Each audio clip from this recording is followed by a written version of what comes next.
Okay, the truthful answer would be I don't know.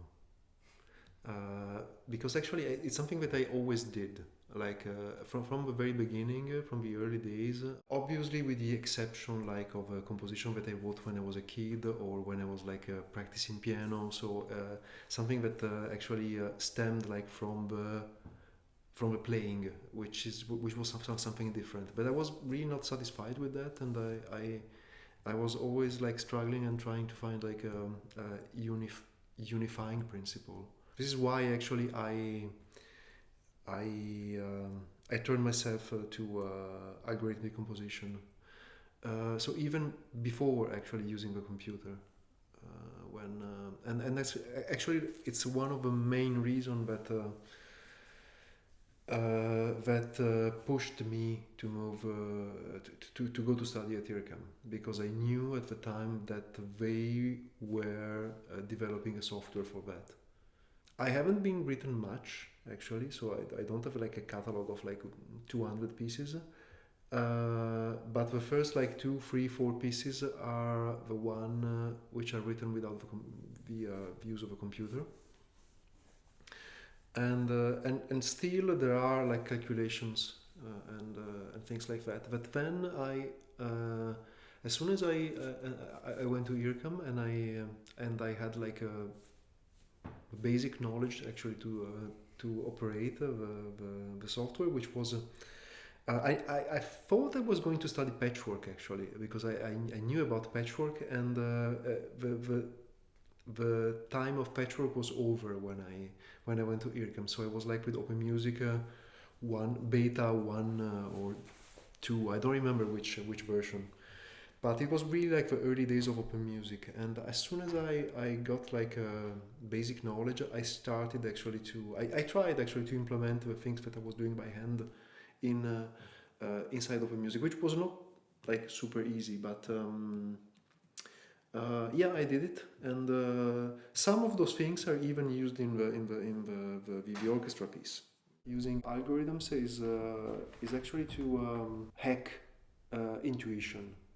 It's not to bypass intuition, because intuition it's always like operating. It's always there, but it's more a way like to hack that and to actually get to do things that you won't necessarily do.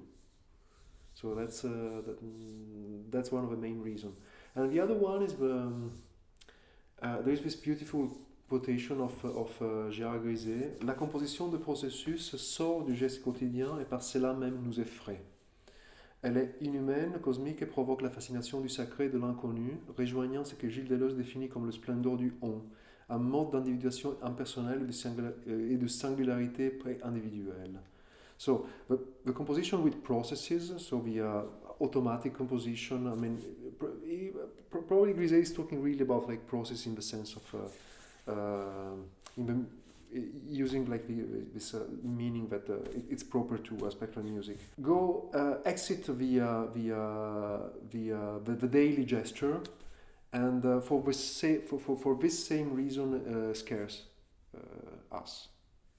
I mean, the basic idea is that the result is something which is not human, and it's and for this same reason, it's something that it's like evoking the unknown and the sacred, and I think it's it's very very true. I mean, the main idea is really to do something which is like unhuman, and also if I may say, also like unmusical in a where musical, it's not, I mean, it's not like a pejorative thing, but it's we always say like, oh, it's very musical, because it's very much linked to a certain tradition and way of understanding music. But yeah, it's a way to push actually the boundaries of what is musical and what it's and also like, yeah, doing something unhuman means like push the boundaries of what human is.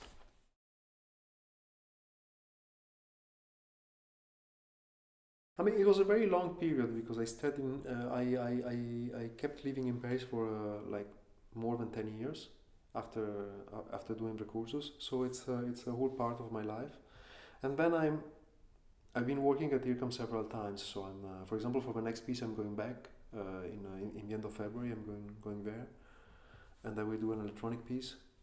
And I'm like daily using. I mean, every time I wake up and I start to work, I open like an IRCAM software because I use at least OpenMusic all the time, and other software as well, like Super VP, PM2, like for analysis and those kind of things. So there's always a connection, like a daily one.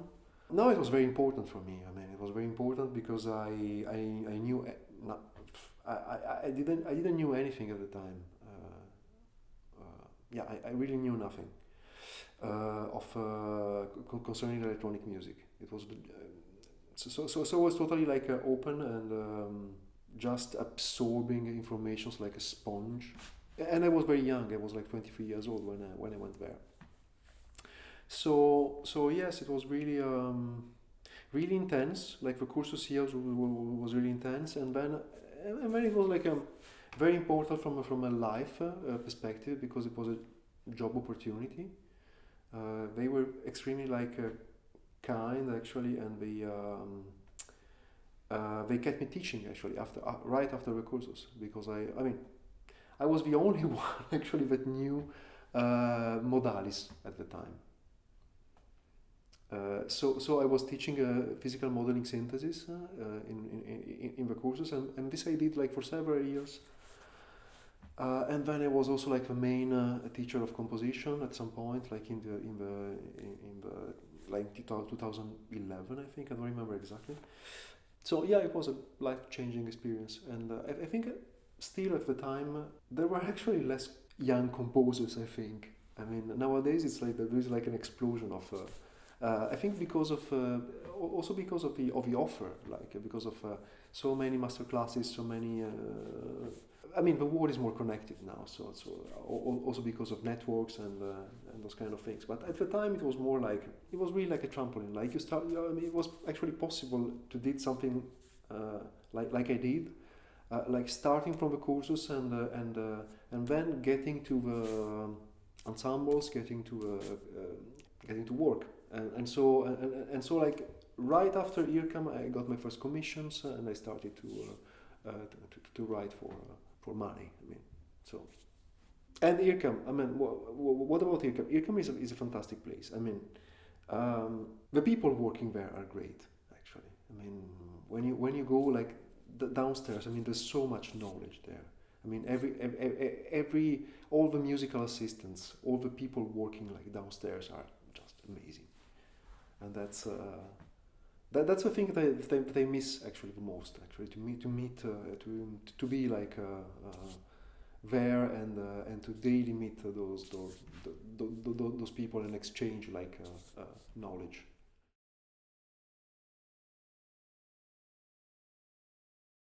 Open Music is it's basically like a blank page. It's a programming language.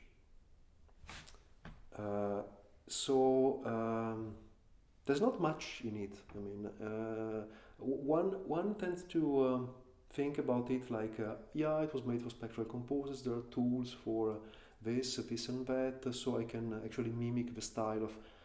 No, not really. I mean, it's nothing more than a bunch of very basic I hope doesn't sound disrespectful to the software, but it's like a bunch of functions for like conversions from decibel to linear or to midi-cent to frequency, and I mean those kind of things. Some function which is more like maybe style oriented and can maybe be more used like by this other composer, but I mean basically it's like a programming language with musical editors. And that's a very important thing. Like musical editors, audio editors, system of like timelines and those kind of things. Those kind of things you don't program by yourself because it's so painful.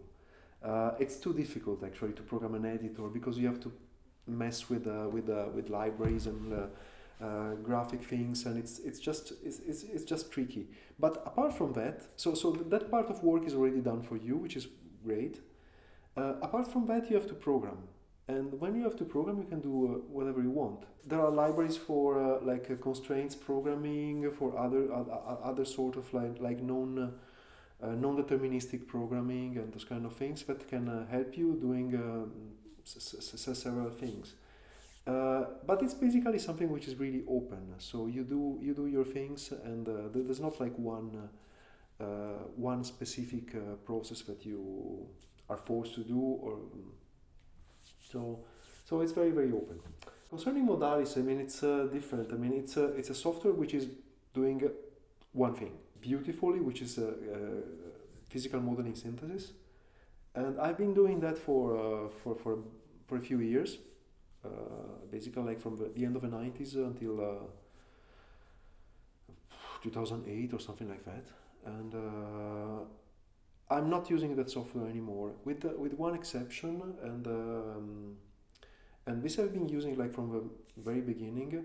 There is the possibility of actually using that software to save modal data, so to create objects, and objects are like resonating bodies, and to save the data of the object like in a text file format, and then use that text file for analysis. Basically, you bypass the synthesis of sound, and you just use like your modal data, like you use like you use any abstract acoustic model, like for example an harmonic spectrum. You don't need to synthesize the sound of a string to get an harmonic spectrum. You know the frequencies, and that's the same thing with Modalys. Like you can have a rectangular plate, you save your rectangular plate, you have the frequencies and all the data of the objects, and that's something that I used like quite a lot. So even today, like when I'm working on harmonies, I have like a sort of like big database of possible acoustic models, like coming from amplitude modulation, frequency modulation, and these sort of things. And there is like a part with several models coming from Modalys. And in the specific case of experimenting the revival of organisms, all the first part is done using a very specific model. Maybe we talk about this later, I don't know, when we but it's basically using like three-dimensional models. So there is a possibility actually to use like the objects which are coming from a sort of database of that's the default library of objects into Modalys, but you also have the possibility to like point by point to draw your objects, which can be three-dimensional objects, and in this case I have like objects which have to do with the idea of like circularity. So there are rings, there are Möbius rings, so with one torsion, and then there are Möbius rings with like 2 torsions and 3 torsions and 4 torsions up to 5, which is quite interesting also from the spectral point of view, because when you start to the more you start to twist the object, the more cluster-like it sounds. So it's more or less like a spring. When you add spice to a spring, the more you add, the more it's like a cluster of harmonics. I've been programming in Lisp like since the 90s, and I'm not a professional programmer, and I'm also lazy. I mean, I don't want to learn, for example, another computer language. That would be probably better, and that's the advice every time I give to like young composers. Like if you are interested like in using like algorithms, it would be probably wiser to learn Python and maybe Bach into Maxim XP and so on. There are, however, like things that are very are actually great, like using in OpenMusic and Lisp. And besides, I mean, having been working like for 20 years, more than 20 years with that, I have like a huge library of things. So it's my code is like pages and pages long, and so I have like all my environment which is built, which consists like in I mean, several functions for compositions, but for composition, but also like there is like a library which is coming with a bunch of samples that I found like everywhere, which is for orchestration. So I can actually like test mixes of combination of instruments, and also like do simulations of pieces. And that's what I do. Like I mean, since at least 15 years, every time I wrote a piece, I have like a full simulation of a piece. And in a way, it's every time it's like working on like an electronic piece. It's actually through the musical editors of OpenMusic. I have like an OpenMusic score with some extras. I need to add some text extras to every note, and then there is a whole system which can actually translate this into a score for C sound. And C sound is like picking up samples from and then interpolating samples and then fading in, fading out, doing glissandos and everything. It's not like a professional library like the ones that can be found like in some softwares like Contact, for example, where you have like a proper beautiful legato and you can create like a melody with the strings. If I write a melody, for example, it's going to sound really clumsy. But apart from that, I mean, with a certain kind of writing, certain sort of writings, for example, like the one that you can find in the second part of the orchestra piece, it sounds quite realistic. All the samples that I'm using are coming from a library which is from the experimental studio of Freiburg, which is called Contambre. And Contambre has the advantage of having like all the sounds which are recording in the same way, like with the microphone at the same distance. So the idea is that the balance that you create with between the instruments, it's more or less realistic. Then, of course, it lacks completely of space. There's no, I mean, in an orchestra pit, it's different, but you can be pretty sure to avoid any major sort of like mistake with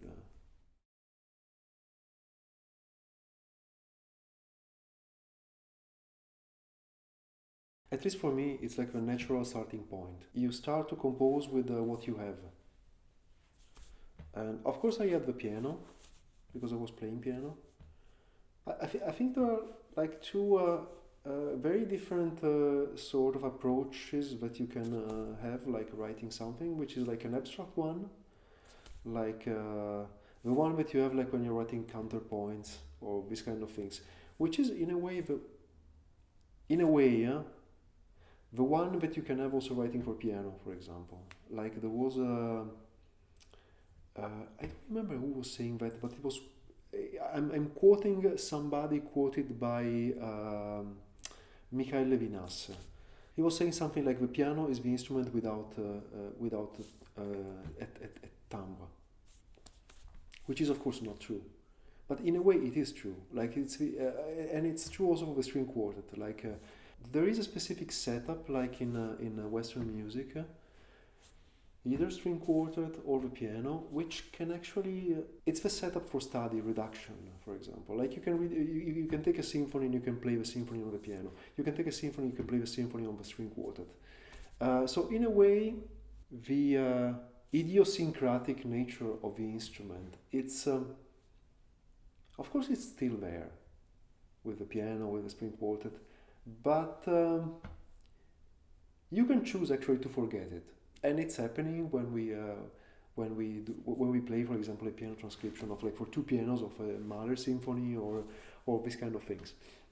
If you're working with instruments such like toy instruments, I mean you can't forget it. I mean because the possibilities are just too limited. There are such a small amounts of things that they can do, and the sound is so linked to an object. Like there is this like a thing like with you cannot actually, like for example, if you hear like a whoopee cushion and you think about fart, I mean you cannot actually, I mean, at least it's very hard to make abstraction of that. Like you are always always like brought to the reality. So reality is stronger in a way than abstraction.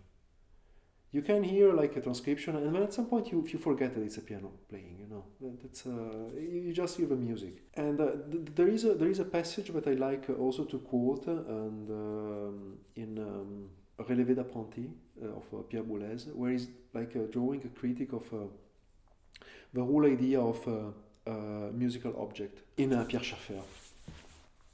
And it says something like, I mean, musical objects are just something which are in a way too concrete, so we cannot make abstraction of that. And in another way, there are just no impossible to decline. So it's if you are like a train whistle or a fart, you cannot like play like all the possible notes with that, and in a way, I mean, reality is always there. In a way, it's impossible actually to avoid the meaning of a sound, which is the object that has produced the sound. And I think that in many pieces that I wrote, for example, there is this like choir piece called the Ludus de Morte Regis, where I heavily use like the sound of farts, and I rely a lot on the electronic actually to make the farts sing in a way, to explore like all the possibility of modulations of farts and all the possible like steps between like ordinary voice and fart. There are like parts where really like the things are blending like one into the other, and this is possible just because of the electronics. And I think, I mean, those pieces are really like exploring like the boundaries of that idea. Like, is it actually possible to forget what a fart is? And I think it's possible. I think it's what happened. Like, and a lot of people that heard that piece said to me something like, I laughed like in the very beginning, but then I completely forgot about that. So in a way, it's. I mean, just to go back to the question, like what do I like in using objects and those kind of things is, I mean, it's something that I like because I can own them. So it's something that I can. It's like a cheap instrument that you can learn by yourself at home. And on the other hand, I like to play actually with this, with something that resists. Yeah, to make music with something that doesn't want to make music. That's I like to play with the resistant things. That's a challenge.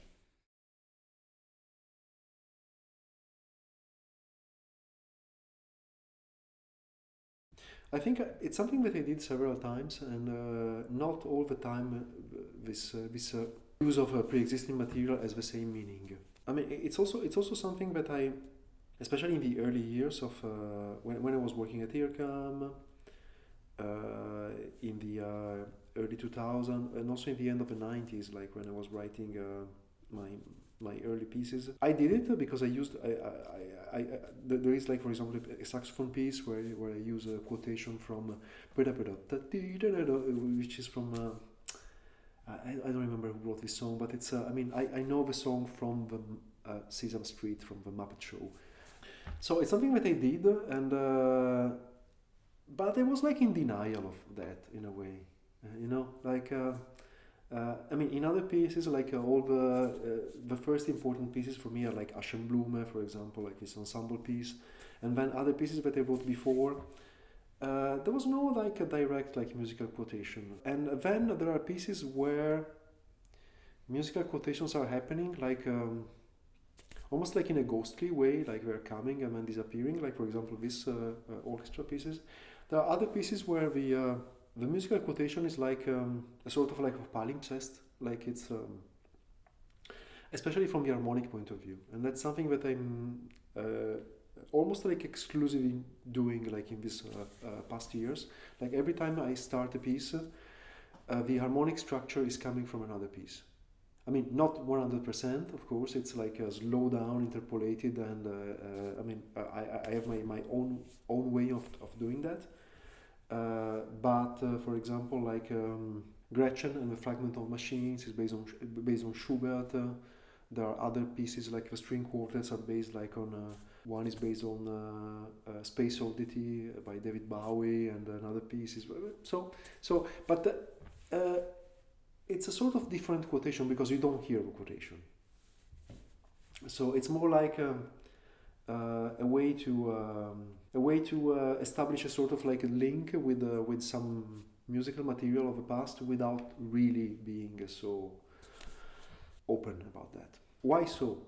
The most obvious question, like for example, answer like in the case of this piece of Gretchen and of all the like pieces like of the past 5 to 10 years, is that I always have a problem with the idea of like a program. Like every time you're asked like to do a program note, for example, and to tell some stories and say something, and so either you do something which is like totally abstract and totally like technically musical, which is fine, but at this point I think you should actually choose like very abstract titles for your pieces, like 1, 2, 3, 4, or ABCD, or like Feldman did, you know, like with the instrumentation. But it's something that it's I don't know. I wasn't really satisfied with that. I mean, for me, I like actually to do pieces with what I'm interested in at that specific moment as a subject. In order for the subject to be something which is more than a title and a program note, which has nothing to do with the music, I think the only proper way actually to inject meaning into the music is through hypertextual sort of links. And quotations are exactly that. So, for example, like you deal with the idea of reanimation and resurrection, and hence Mahler. You deal with the idea of automation and machinery, and in a way this sort of like of modernity which is coming which is embodied by Faust in Goethe. Hence Schubert and the Gretchen, the Goethe leader.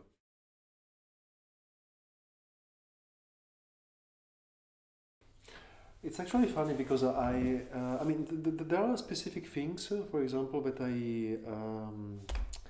for which I rely heavily on the use of computer, and it has especially to do with the extended techniques. Like which extended technique should I choose, for example, for to match this specific harmony, especially with patafix. Yeah, all these like prepare strings, which are and those are samples that I actually recorded, like note by note, and yeah, it would be impossible actually to write without the help of a computer, like using such techniques.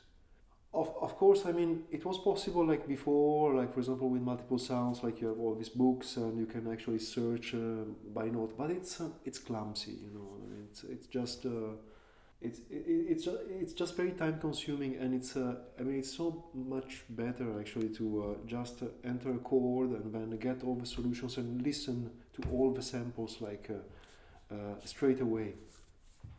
So that's where actually the computer is a big help.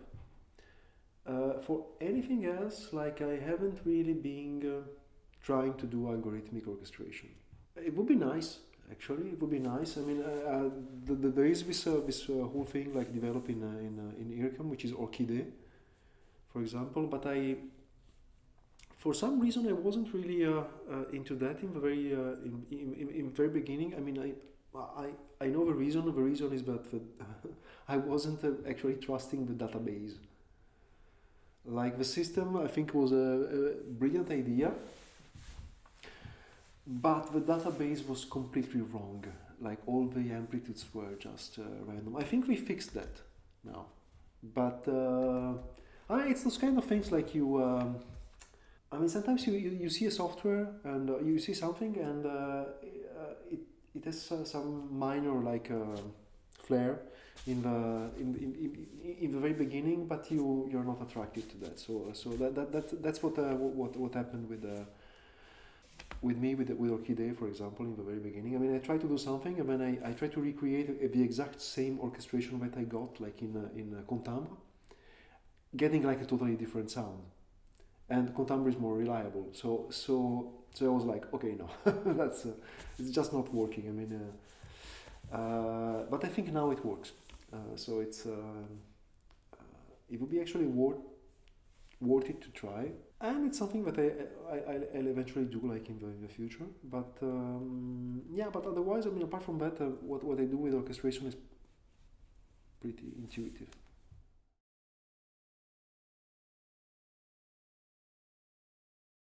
It was a commission from Musik der Zeit, from WDR, Westdeutscher Rundfunk. Harry Vogt actually wrote me, and he commissioned the piece. And then I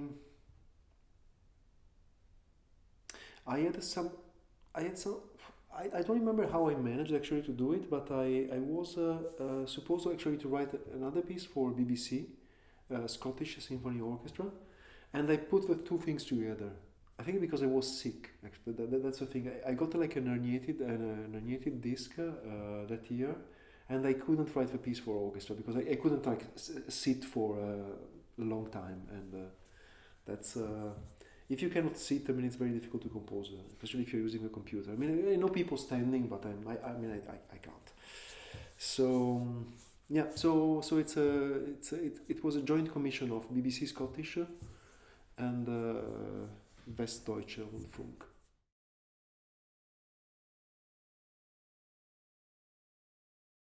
As it happens, I mean, many times actually with me, for example, like with this string quartet, which is called like the 1987 Max Headroom broadcast incident. It's some random video that I saw on YouTube. In the case of a string quartet, was this this broadcast piracy happened like in 1987, which is fascinating. And in this specific case, it's this video of 1940 called "Experiments in Revival of Organisms," and it's like I mean, it's not a propaganda video. It's really like a scientific video made in order to let the international community know about the advancement of Soviet science, Soviet medical science, and it's about the creation of a sort of like a prototype of heart-lung machine, so like external oxygenation system. The arterial pump takes arterial blood from the reservoir to the head, while the venous pump drains off the venous blood. The blood is arterialized in the reservoir, where there is a steady flow of oxygen. And the video is really spooky. I mean, it's really, I don't know if you saw the video. I mean, you have to. You have to. It's amazing. Like there is like this. They keep a head of like a decapitated head of a dog alive, and the head is reacting actually to external stimuli. And they are also like resurrecting a dog. So there is like a dead dog, which is like, I mean, dead for a slow amount of time, which is then like a sort of like resuscitated with this machine. The dog soon shakes off the effects of the anesthetic. The dog is still weak and can't move.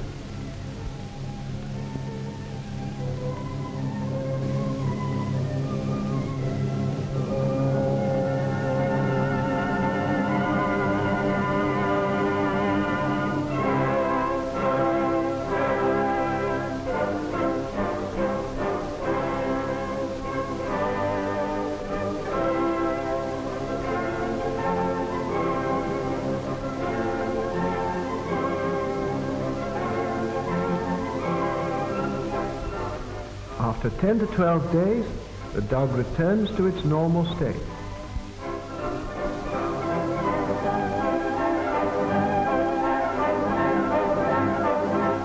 After the experiment, dogs live for years, they grow, they put on weight, and have families. And the dog is apparently well. I don't know if, but not the decapitated one is not. No.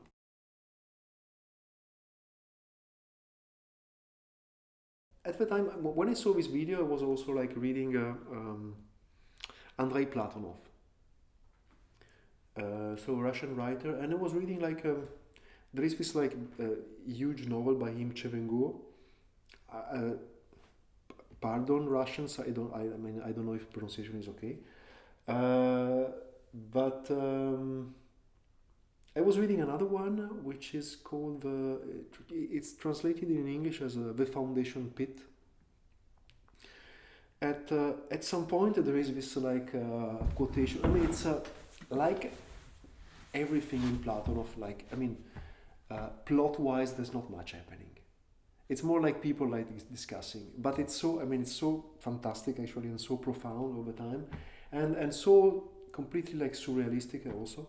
And at some point there is like there are like two of the main characters which are like discussing, and one is saying to the other like, Marxism can do everything. Why do you think Lenin is laying like embalmed like in the Kremlin? He's just waiting to be resurrected. So like sooner or later, like the ultimate like task is like to the resurrection of the dead, and this is something which is very linked to a very long tradition stemming from the 19th century. There is this like a Russian philosopher called Nikolai Fyodorov, who wrote this book called The Common Task. And the common task is like progress, of course, like scientific development, and the ultimate thing is like resurrection of. The ultimate sin is death. And what we have to correct in nature is death. So we have to resurrect like all the dead ones. And that's the ultimate task. And in order to correct like the overpopulation coming from the resurrection of all these people, we have to colonize the cosmos. So and this is really like something which is very much there, like in the early days, for example, of cosmos discovery. Like for example in Russia, like Konstantin Tsiolkovsky, for example, is like a founding father of rocket science in USSR, and he was very much influenced by Nikolai Fyodorov, and this whole movement is called like cosmism or biocosmism. And when I saw like this quotation from Andrei Platonov, I just dug a little deeper, and I found everything about cosmos and so on, and I just realized it was like the first time I was thinking about those kind of things from a non-Christian perspective, because every time you think about resurrection, you just think about like this whole thing about the resurrection of the dead, like in the book of Revelations and so on and so on. So hence Mahler. And especially the third movement, because it's the third movement which is like the fourth movement of the final movement of a second symphony, because it's the one which is like giving the whole title to the symphony. Why that? It was not the idea from the very beginning. This piece has a very it's a piece that has a very complicated story. Like I started the piece, and I started like a different piece using a lot of quotations from different parts of the last movement. But then the day of the deadline, I just threw away everything because it was not going anywhere. And I wrote like this piece is literally written like in a month, out of desperation, and but with a very clear and straightforward idea. So I just took like one quotation, one quotation which is like two quotations, because it's like the two parts before and after fermata, and I wrote a piece starting from that. And why that specific part, I don't know. But I mean, it's I think the idea that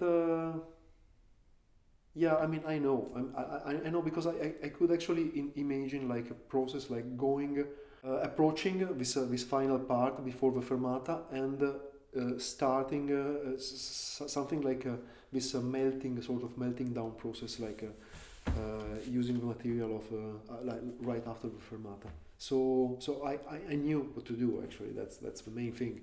Apart from that, it's really like fascinating, this like very last movement of a second symphony, because in the very beginning it's like there is this like continuous use of fermatas. Like there is one thing and then stop, and then another thing, it stops, and so on. And in this specific case, it was like a cardiac arrest. Like it's like okay, so something which is like dying and then reanimated, and then and so the fermata is like this moment where your like heart stops actually to beat.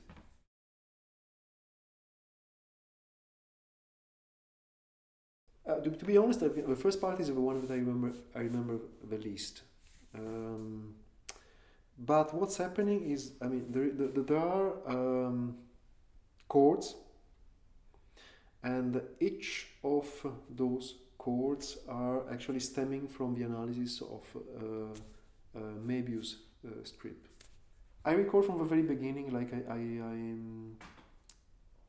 so I start not the workspace of the piece, because I cannot open it.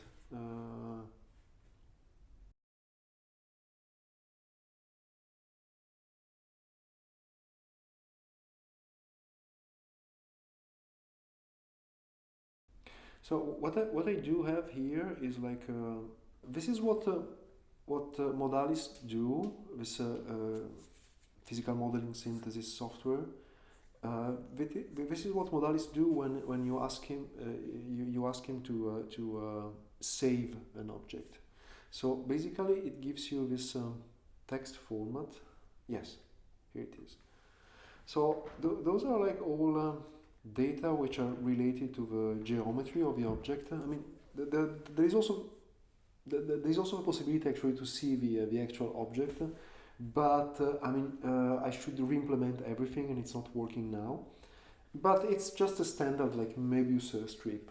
Then I saved like a sort of like databases of like several Möbius strips with different ratios, like for the thickness of the strip and the length of the strip. So you have like more thin ones or more like thick ones, and yeah, the width and the length of a strip. And then the other parameter is like the number of twists of a strip. So you can have like a zero twist strip, which is like a ring, let's say. Not really like a ring, because but it's like a surface. And then you can have like a surface with one twist, with two, up to 5 twists. So here it's just data concerning the geometry of the object, and then, and that's the interesting thing, it's all the frequencies. So those are all like all the frequencies with another parameter which is called like the air absorption, which is it's a sort of like indicator of length of a certain mode. Usually, like especially like if you have a bell-like sound, like upper partials are disappearing very fast, and lower partials are like resonating for a longer time. That's just a law of nature. And then you have for each of the modes a sort of like relative amplitude for every point of the object. And because of these points, and that's something that I did several times, also in other pieces, it's actually possible to select an object and then select some point of the object and just pick like the most prominent frequencies of that point. So for example, here I'm taking this object. I don't remember which one it is. It's probably with 5 twists. So for example, here I'm getting this chord because I selected like a minimum and a maximum number of notes and so on. But otherwise I can also like select like all the like listen to each and every point of the object and get a chord. So here they are sorted according to the number of notes. Then of course I have this like huge library of like all these chords, and I can transpose them.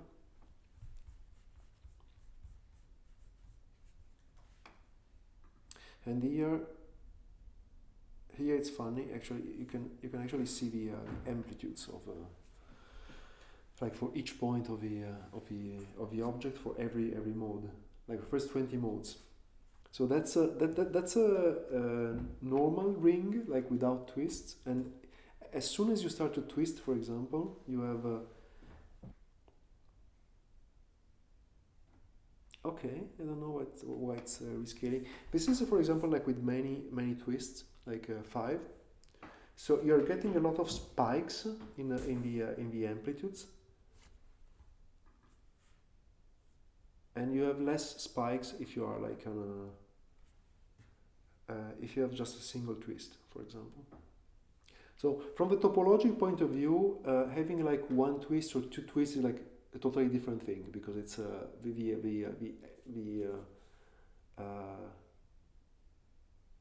the nature of a Möbius strip is to don't have like 2 sides. And if you twist the ring twice, you have 2 sides. If you twist the ring 1, you have just 1 side. And so an odd number of twists give you like what is called like a non-orientable surface, and even number of twists give you like an ordinary sort of like a surface. So it's 2 totally different things. But from a chord point of view, it's from the harmonic point of view, it's not so different. It's just getting more and more like cluster-like when you get more twists. So this is where the material is coming from. Of course, I mean after this, like what I usually do, like when I have like this is basically just a bunch of data, which is not. I mean, it's not really a musical or anything. The thing that I do, and this is something which I'm normally doing, like I start from a sort of like a target chord, and my target chord was the ending of this. I mean this part before the fermata of Mahler. So I starting from that, and I found actually the best match in the database of like Möbius rings. And starting from that, I found another best match with different sort of twists, and then I went on and on. So I actually worked like backwards with another constraint, which was the idea of like the center of the spectrum was actually going like higher and higher. So in the very beginning of a piece, we are really like in the extremely high partials, and in the end of the sequence, the spectrum is like more like wide and open. And the rhythm is like starting very slow, accelerating, and then slowing down a little bit, and leading to the Mahler. I think I started from the Mahler, and since the Mahler is very like wide open, I think I started with something which was like already like using like the whole spectrum, and quite thick and complex. And then probably I did I worked like backwards, and I mean from that chord, like from the chord closest to the Mahler, I calculate the one before and then one before and so on. So because all those chords like if you take like one part of the score, you can easily see if no, easily. At least I was able to do that when I wrote the piece, but now it's it's probably not the case anymore. Anyway, you can see that, for example, you have like chord A, chord A, chord A, chord B, and then you go back to chord A, chord A, chord B, and then you get chord C, and so on. And so new chords are coming like over and over. You are moving like from one to the other. So the idea is that those chords should actually sound well like one with the other. And every single chord is also like is moving inside. That's the thing. Like even if I repeat like the same chord like over and over, there is like an internal movement. So for example, like this pitch is like doing a glissando to that pitch, and this pitch is doing a glissando to that pitch, and so on. So there are some like fixed notes, and then other pitches which are like doing this like internal glissando. So it's like a sort of like a infinite glissando, because you start from a chord, you do a glissando, and then you end up with exactly the same chord as before. So it's like a fake sort of like movement. It's like a shepherd thing, yeah. The second one is really like 100% algorithmic. So I can really like show everything because magically I think everything is working. So that's the patch. It's like in three different steps. So from the very beginning I have those are the elements coming from Mahler.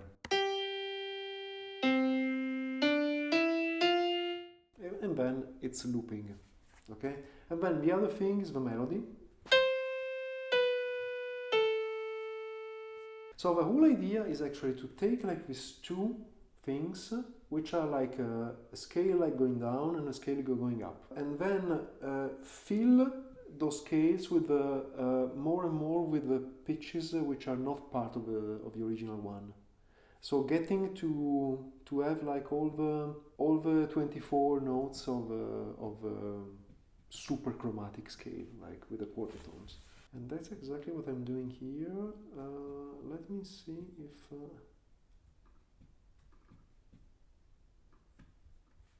yeah, I think this is the version like without any sort of stretch. So it's something. So it's going very fast. I can play the whole thing because it's very fast.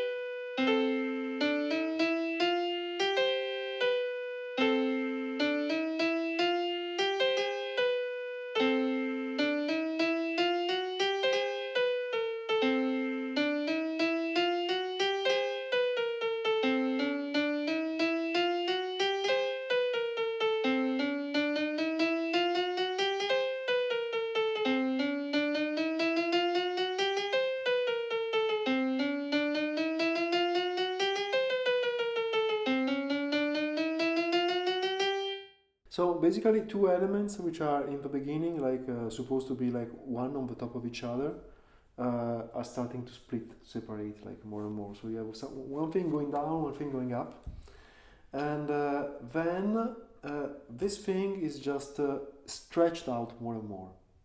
So I mean, in this case it's better to not listen to the whole sequence, but so it's the same thing, but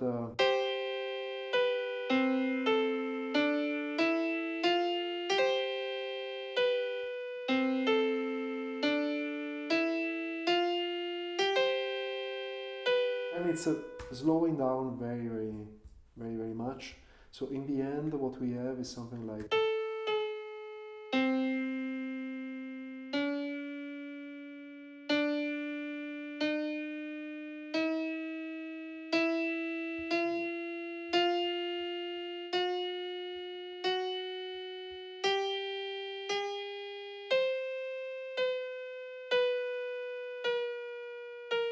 so that's one thing. but this is just into one octave. So now the same thing is like octaviated gradually, starting with a range which is that's a range of like 3 octaves, and then going to a range which is much bigger. And how does the octavation function? The octavation function using some sort of not virtual fundamental, because it's not virtual. The fundamental is there, but so at one pitch of the sequence is becoming a fundamental, and then the fundamental is changing, and the idea is the fundamental is like going up using the diatonic scale. It's going up, but probably also going down, or going down. I don't remember. I think it's going up. So let's check with. So this should be with the.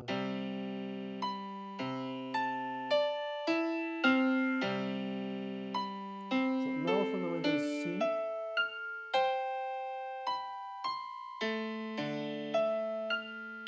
Now it's D.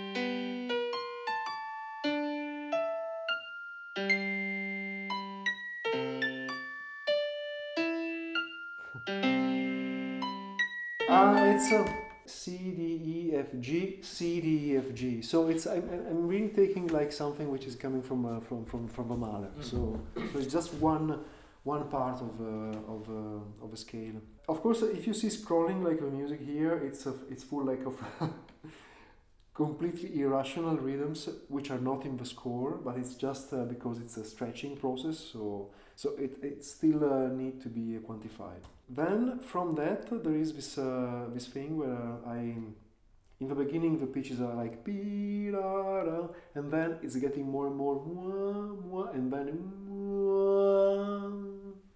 So I'm creating this overlapping of things, which is like more and more, and and that's the sequence, which is quantified here. So every time you see like 2 notes, and that's the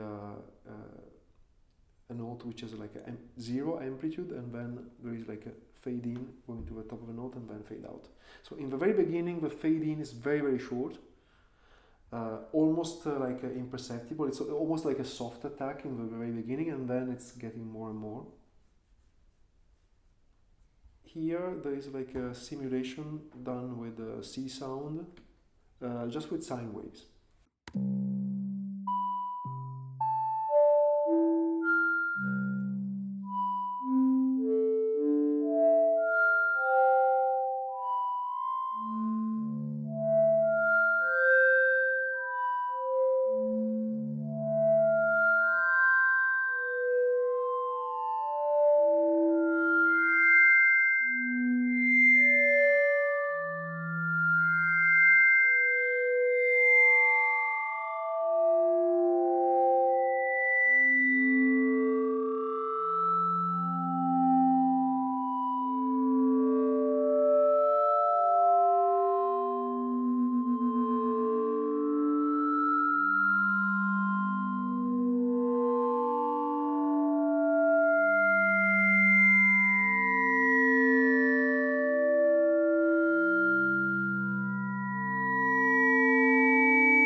And in the end it's just very, very slow.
I mean, concerning the bird calls are really useful. I mean, it's just this. I just use this like whistle like bird calls, so it's not this like picky hand bird calls which are making like short sounds. And the use that I do of this bird call is very non-naturalistic one. So I just prescribe to blue and keep like a sustained note.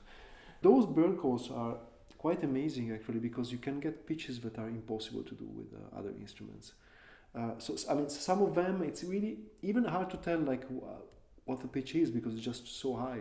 It blends very well with the orchestra, and it can be heard like through the orchestra. So it's that's the main reason. So especially for the very beginning, I was really looking for something like really extremely high. So the very first chords are the piccolo sounding and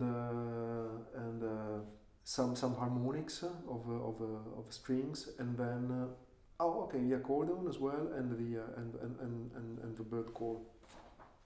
And I knew actually writing this that the bird call was going to be like the loudest thing of.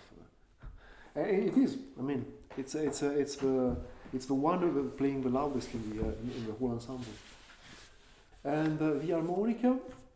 Harmonicas are, although it's not so easy actually to do a crescendo and diminuendo with harmonica because the reed sounds a little bit like randomly, but they are really blending very well in the last part. And there is like a very simple choice concerning the orchestration of the very last part, which is having a couple of instruments which are like playing this sort of like excerpt coming from Mahler, for example, like the glockenspiel, playing this single tone, but just slowing down. The harp doing the same thing with the two notes, and just slowing down and fading out. Everything is basically like played by the strings, so they play like the majority of things.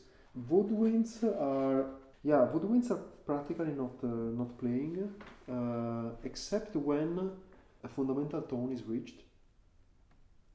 And when a fundamental tone is reached, there are like all the brasses playing with a hotel mute, and just doing a sort of like metal reinforcement of what the strings are doing, and the woodwinds using multiple sounds.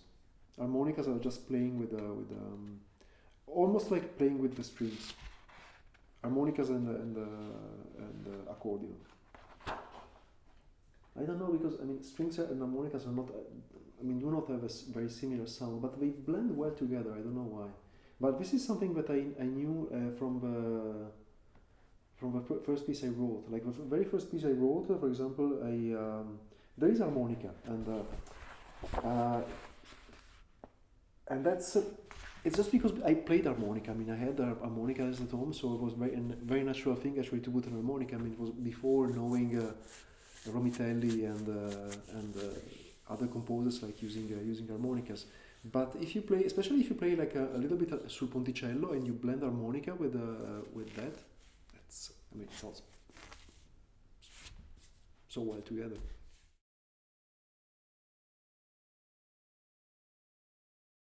In this piece, in the very beginning, it's more like contrast than blending. So what I did was really like I think I did a patch, like an OpenMusic patch, and which means like a piece of paper basically for every single chord. And for every single chord, there are movements inside. So there is a part which can be played just by the strings basically, because it's all microtonal. It's all easy microtonal because it's just beep beep beep beep beep going down basically. That's also the reason why there are like 8 tones, for example, in the piece. I mean, I wouldn't write like a chord like pa with 8 tones and then another chord, completely different chord with 8 tones. But here it's more like a connection between pitches. So, and even if it's not perfectly played, it's fine. I mean, it's just a movement. Basically, for each chord, I chose like the orchestration from the very beginning. And since each chord is coming from a physical model, and some notes are more relevant than the others. Usually, that's also like suggesting sort of like orchestration. For example, some notes are shared from strings and woodwinds, and usually the main notes are the one which are like played also by the brasses, for example, and.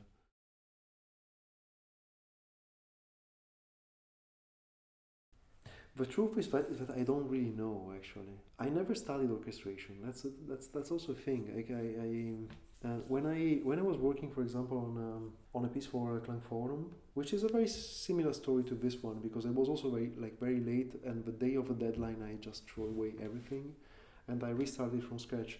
But the main difference is that in that case I took a pre-existing piece. Like I took like a piece for 6 instruments, and I orchestrated the piece for like 20 or something like that. And while orchestrating, I didn't exactly know what I was doing. It's a very similar thing also from a very similar material, because everything is coming from Modalys, and I had this like big spectrum. So the thing I did at the time was like taking this like 6 instruments version, going back to the model, which wasn't really easy actually, because I was like, okay, with this chord, where this chord is coming from, and so I was going back to the model and picking also like extra notes which were impossible with just 6 instruments, and try to do a sort of like a magnified version of that. There's not really an explanation like how I did things. Of course, like some instruments sound like more in your face than others. And so those instruments are the one playing like the most prominent pitches of a spectrum. Other instruments are also like a sort of like distant quality. Like maybe they are not. It's not a matter of like energy. It's more a matter of like the sound is more like in the space, and not really like in your face. That's they have this sort of like characteristic. So those instruments maybe are playing like the less prominent pitches, or they can just playing also like the main ones in order to get something which is more wide. But it's a very I'm pretty sure like Fabian can explain those kind of things with a very scientific terms. I can't. I have no idea what I'm doing.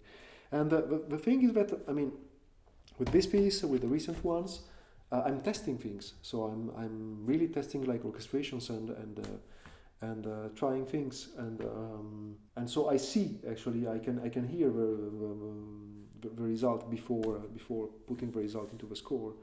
But what I did, for example, with the Klangforum piece, I wasn't simulating at the time, and the result is not so different actually from what I'm doing. There's not one single thing that I would change on that piece, for example. From the orchestration point of view, I think it's quite effective. Here, it's if I have to think about some like defects of this piece, I don't think there is any defect in terms of balance and in terms of like micro orchestration of a single event. It's more the fact that the rhythm in the first part is unplayable, and that there are too many like sync things.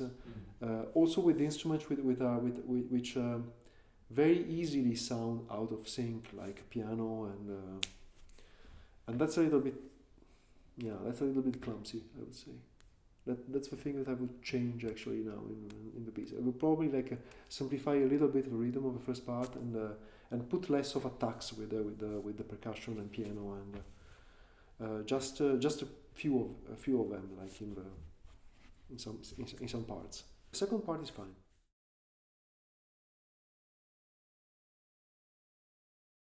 This is really something that I did out of intuition.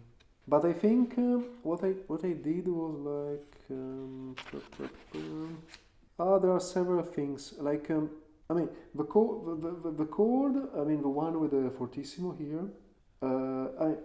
This one is really coming from Möbius strip, And what I'm doing then is, I mean, some of the pitches are really already like the Mahler ones, so no problem. And those pitches are just kept, and they are already like orchestrated like the Mahler. And the others are like converging more and more towards a pitch, a Mahler pitch, so that there are like a micro glissando. The piano and the harp are in the beginning playing like chords, and then these chords are getting like approaching like this arpeggio, so like the Mahler, and then at some point I think the strings are also starting to do a tremolo, but not all together. Violin 1 and 2 are starting first, and then the other ones. Ah, yeah, and there is, of course, like at some point there is this like fourth of the trumpet coming. In the very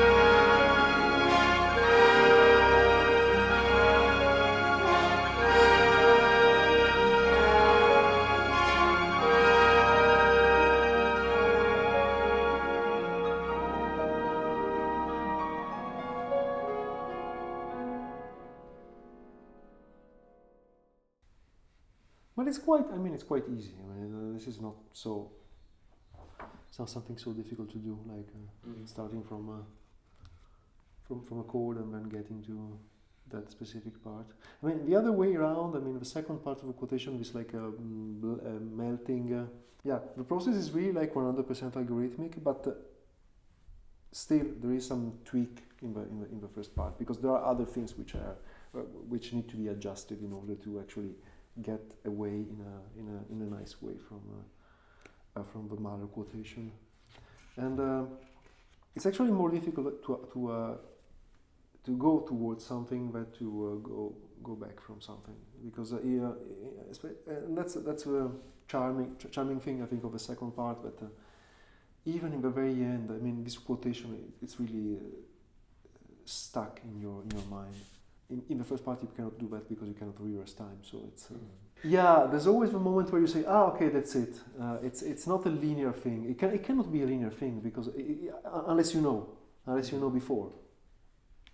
I think I never did such a long quotation ever, because it's not even a quote. I mean, it's not even a quotation. I mean, it's really like it's like the middle of the piece. So the middle of the piece is really Mahler, like 100%, and then it's I mean, everything else is just like a thick frame. Yeah, so it's like yeah, the center of a thing is really like it's really like something really coming from a very old painting, and then there is like this huge frame which is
Nothing. Okay. I have no idea. No. It's not true. I have ideas, but I don't. I mean, I have this way of proceeding actually since. In the past like 3 or 4 pieces, I've been working like that. So I have a system where I have like a very high number of sections, which are not perceived as sections actually. So and every section has a chord. Every section has a sort of like a indicator for a pattern, which is repeating, so a length of a pattern, and the lengths of the patterns are changing all the time. So it's something which is like very mechanical, but I cannot say never boring, because maybe it is boring, but it's at least it's changing like all the time. So there's no like it's like repetitive music without repetition in a way. So there is this sort of like a mechanicity, but it's all the time a little different. Yeah, I was thinking to do like the same thing with orchestra, and I think it would be nice to have so something which is quite different from this one, a very like sparkling and lively sort of piece. But maybe I will change my mind the day of deadline, and I hope no. I really hope this time to have like a long and serene composition process without any major like a storm or